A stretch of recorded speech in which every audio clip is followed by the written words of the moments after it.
Hello everyone, welcome to True IAS and PCS. बात करते हैं कि जो हमने प्रीवियस लेक्चर में बात करी कि परमानेंट सेटलमेंट के बाद जो कंपनी के इतने जो उनको मकसद देखने को मिल रहे हैं कि इतना सोर्स ऑफ रेवेन्यू हमारे पास आना चाहिए, वो उसके बाद ज़मींदारों को उकसा रहे हैं कि इतना रेवेन्यू तो निकालो ही निकालो।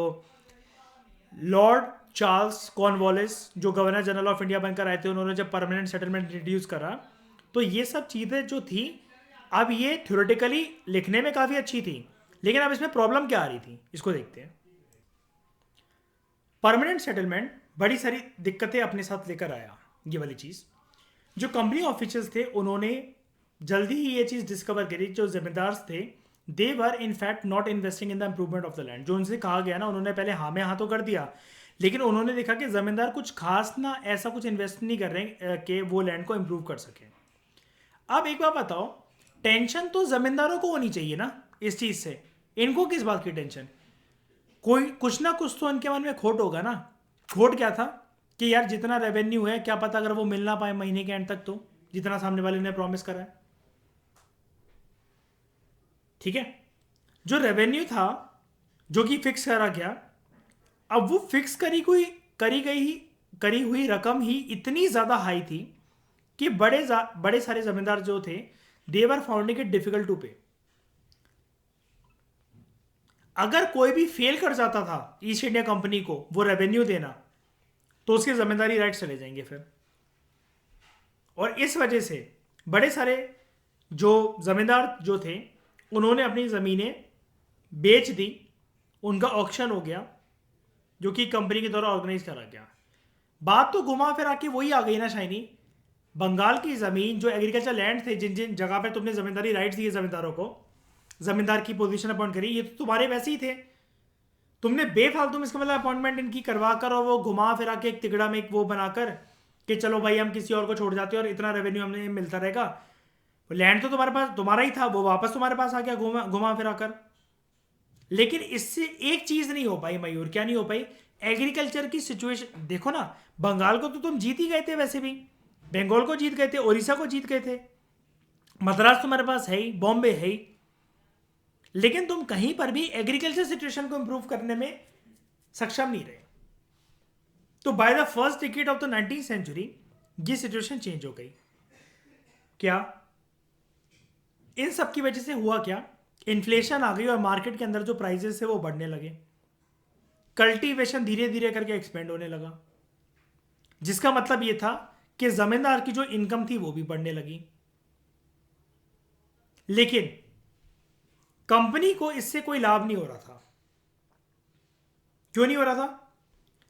क्योंकि अब उन्होंने देखा जो इस मतलब ये वाला पैराग्राफ, जो पैराग्राफ 1 है ना और पैराग्राफ 2 है, इसमें एक पैराडॉक्सिकल सिचुएशन आपको देखने को मिलेगी।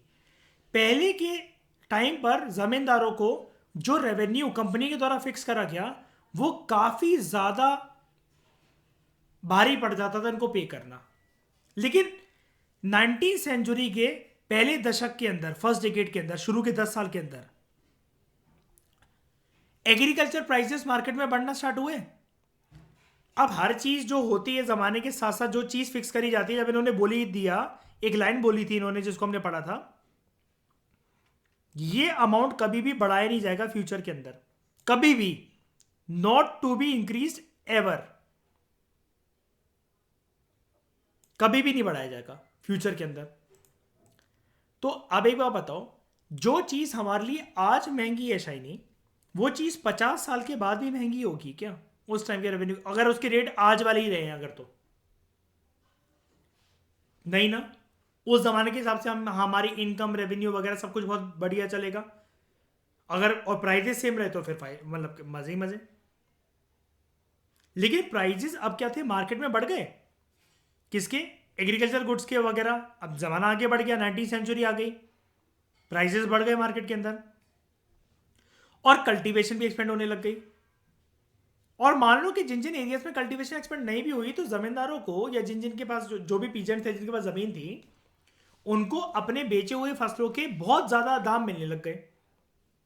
अब उनके लिए इनफ था कि जितने उनको परमानेंट सेटलमेंट के अंतर्गत जितने उनको अंग्रेजों तक पैसे पहुंचाने थे वो भी पहुंच जाते थे। अब उनके पास भर भर के, मतलब अंग्रेजों तक पैसे पहुंचाने इतने, और उनके पास खुद के लिए बचता था इतना। अब ये चीज सहन नहीं हो रही थी। अब इनकी हरामखोरी देख रहे हो जरा सौगंधा, इनकी हरामखोरी ये देखो कि जब वो पे नहीं कर पा रहे थे तब उनकी जमींदारी राइट्स उनसे छीन लिए गए और उनकी जमीन का ऑक्शन करवा दिया गया। अब जब वो पे कर पा रहे हैं तो ये करवा चौथ की औरतों की तरह मुंह फैलाकर बैठ गए कि यार हमारे लिए तो इसमें कोई गेन ही नहीं, कोई फायदा ही नहीं है, ये उल्लू था, ये तो चार्ल्स कॉर्नवालिस, ये तो पता नहीं क्या ही सहन करके चला गया ये पीजेंट के साथ, कि अब तो हम रेवेन्यू डिमांड को इंक्रीज भी नहीं कर पाएंगे कभी भी फ्यूचर में, क्योंकि अब ये तो इसने तो नाम ही यही बोल दिया था परमानेंट सेटलमेंट। यानी कि इसका मकसद आपको साफ साफ ये नहीं दिख रहा जरा आशमा, कि इनका कुछ भी करके बस ये मकसद था कि कमाने नहीं देना है बस कैसे भी किसी को भी। अगर वो कमाई हो रही है तो सारी हमारी जेबों में जानी चाहिए। अब शायद ये अच्छी बात नहीं है जरा बताना जरा कि अगर रेवेन्यू जो तुमने फिक्स करा था वो तो तुम्हें मिलने लगा ना, अब तो खुश हो जाओ भली देर से सही। और ये टर्म्स एंड कंडीशन किसी और ने तो बनाई नहीं थी, इन्होंने ही तो लिखा था ना कि कभी भी वो फ्यूचर के अंदर इंक्रीज नहीं करा जाएगा। लेकिन फिर भी जमींदारों ने इस टाइम पर भी, इस 19th सेंचुरी में भी कोई इंटरेस्ट नहीं दिखाया कि वो लैंड को इंप्रूव करें।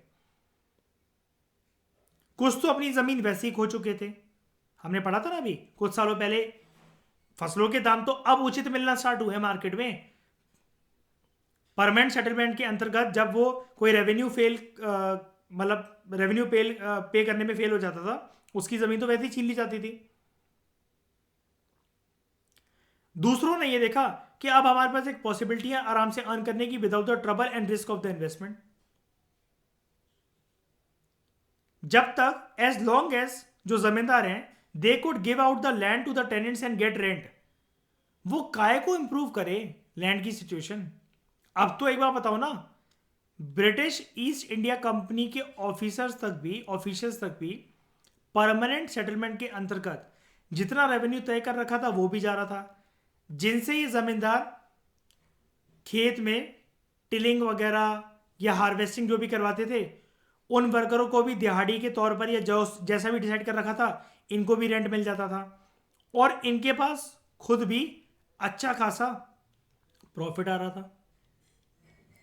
तो अब जब इतना कुछ हो रहा है तो why you will improve land. यानी कि एक बात बताओ जरा मुझे, शाइनी आपके पास ना 5 लाख रुपए आ रहा है आपकी बिल्डिंगों से या आपकी प्रॉपर्टी से। अब इक्के दुक्के अगर किराएदार कंप्लेंट भी कर रहे हैं कि आप क्या सीलन आती है या कुछ आप क्या नल काम नहीं करते या वो काम नहीं करते, आपको पता है अगर 5 लाख इनकम आपके पास आ रही है और अगर ये कर को घर खाली करके छोड़ के चला भी जाए तो कितने सारे लोग आपको कांटेक्ट करते हैं कि आपका मैम घर खाली पड़ा है क्या। आपको क्या टेंशन, आप क्यों इंप्रूव करवाओगे जब तक आपके पास पैसा आ रहा है।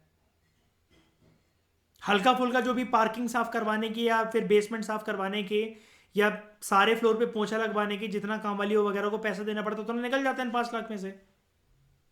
तो क्या आपके मन में कभी भी आएगा कि पूरा मकान तोड़कर पूरा दोबारा अच्छे से इसकी सीमेंटिंग वगैरह करवाकर इसकी सीलन की समस्या को दूर करो। क्यों इतना पैसा इन्वेस्ट करोगे। तो ये वाली बात सबको क्लियर हुई, बताओ कौन सा वाला, ये वाला। Others now saw the possibility of earning without the trouble and risk of investment. मतलब अब यानी कि जब उनको ये लगा कि हम लैंड पे इन्वेस्टमेंट काय को करें या फिर इस चीज़ का रिस्क क्यों लें फालतू में। अब अच्छी खासी अगर इनकम अर्निंग आ रही है तो क्यों अपना पैसा यार बर्बाद करना ये लैंड की सिचुएशन इंप्रूव करने में। लैंड की सिचुएशन इंप्रूव करने की जरूरत है क्या जब परमानेंट सेटलमेंट के अंतर्गत जितना अंग्रेजों को पैसा देना वो निकल रहा है, अपनी जो दिहाड़ी जिनसे करवा रहे हैं वो भी निकल रही है और अपना खुद का प्रॉफिट भी निकल रहा है। क्यों करूं फिर मैं इन्वेस्टमेंट, क्यों रिस्क लूं उस इन्वेस्टमेंट का। ज्यादा कुछ करवाकर अगर गड़बड़ी होगी फिर उतना भी नहीं निकला तो। अब समझ में आया। यानी कि देखो मतलब मान लो फॉर एग्जांपल मान लो कि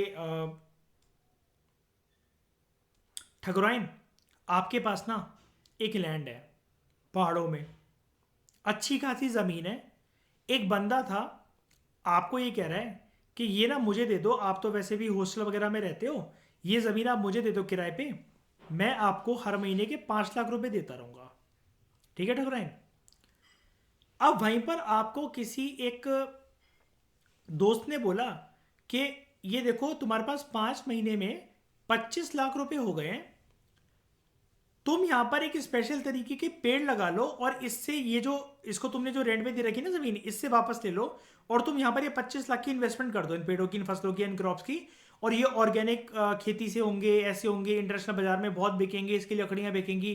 किसी ने ऐसे सपने दिखाए, लेकिन ठकुराइन को ये लगा यार 5 लाख फालतू में मतलब ऐसे ही आ रहे हैं फ्री के, फालतू में कल को ये पेड़ वेड़ में कीड़े वीड़े लग गए, कुछ लग गए, और ये अच्छी अगर इन्वेस्टमेंट ना साबित हुई तो ये कमाए हुए 5 लाख या जुड़े हुए 5 लाख मैं क्यों रिस्क लूँ इनको इन्वेस्ट करने का, जब ये कंसिस्टेंट प्रॉफिट जब ये मेरे को आ रहा है 5 लाख का, मैं 25 लाख के चक्कर में 2.5 करोड़ का रिस्क काय को लूँ कि 2.5 करोड़ का प्रॉफिट हो जाएगा मुझे और वो हो जाएगा।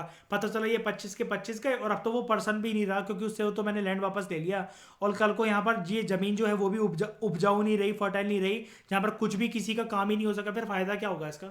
मेरी तो जेब से सब चला जाएगा जो कमा रखा होगा मैंने। ठकुराइन समझ में आया ये चीज? कंसिस्टेंट प्रॉफिट हम सबको अच्छा लगता है ना। अब अर्पित एक बात बताओ, कोई बिल्डिंग है ऐसी जिससे आपको मतलब अपनी बिल्डिंग से 1 लाख रुपए किराया मिल जाता है पूरा का पूरा, अब कोई उसको बोले कि इसको शॉपिंग कॉम्प्लेक्स बनवा लो, क्या कहते हैं आप, तुम लोग जिम खुलवा लो अर्पित, या ऐसा कुछ करवा लो, तो आपको पता है कि यार ना जिम चलते हैं ना कुछ चलते हैं, फालतू में 1 लाख रुपए आ रहा है, चाहे भले ही कम आ रहा है, कोई मुझे सपने 5 लाख के दिखा रहा है, कंसेशन तो आ रहा है। किराएदार ये नहीं होंगे तो कोई और होगा, ये नहीं होंगे तो कोई और होगा। मकान तो सब लोग खरीदते ही हैं किराए पे, कोई ना कोई, कम ज़्यादा भी होगा, लेकिन 19,000 थे 1,10,000 के बीच में तो प्रॉफिट हर महीने सर्कुलेट कर जाता है, जो कि फिक्स है, जो कि फिक्स है। और कल को कोई छोड़कर भी चाहे तो टू लेट का बोर्ड लगाना है, 10 दिन बाद 5 दिन बाद, या क्या कहते हैं उठ ही जाना है उसने महीने तक मकान ने। समझ गए? ये चीज़ है। तो उन्होंने कौन सा रिस्क लेना कौन सा सही नहीं समझा। बंगालन क्लियर हुई सारी चीज़ें शाइनी? सौगंधा आपको क्लियर है? On the other hand in villages जो कल्टीवेटर्स थे, इन्होंने इस सिस्टम को ना काफी ज्यादा ऑपरेसिव माना, क्योंकि जो कल्टीवेटर जो थे, जो रेंट वो पे करते थे ना जमींदार को, जमींदार उनसे काफी ज्यादा हाई रेंट चार्ज करते थे, और उनके जो राइट्स थे ना जमीन के ऊपर वो काफी ज्यादा इनसिक्योर थे, कभी भी उनसे कल्टीवेटिंग राइट्स छीने जा सकते थे। अब कल्टीवेटर्स के साथ दिक्कत क्या थी? जमींदारों तक पैसा पहुंचाने के लिए उनको मनी लेंडर से, लोकल मनी लेंडर से लोन लेना पड़ता था। और ये वाली बात मुझे समझाने की जरूरत है नहीं, लोन हमेशा एक जिंदगी में, किसी भी स्पेशली किसान की जिंदगी में एक विशियस साइकिल क्रिएट कर देता है, जिसमें पर्सन एक लूप में फंसा रह जाता है, और कर्जा और कर्जा और कर्जा, और फाइनली जिसको बोलते हैं, हम लोग इकोनॉमिक्स की बुक में पढ़ते हैं, डेट ट्रैप। और अगर वो फेल कर गया मनी लेंडर्स को पैसे वापस पहुंचाना, या फिर लोन, आपको पता ना लोन के साथ दिक्कत क्या होती है, यू हैव टू पे the main amount along with the interest. Interest के साथ साथ जो आपने प्रिंसिपल अमाउंट जितना लिया होता है उसके साथ साथ इंटरेस्ट भी देना पड़ता है। अगर वो फेल कर जाते थे ये पे करना, उनको लैंड से निकाल दिया जाता था, और उनके लिए दुखद बात यह थी कि ये वो जमीन जिनसे उनको निकाला जाता था, जनरेशन बाय जनरेशन उनके दादा परदादा वगैरह उस पर काम कर चुके थे।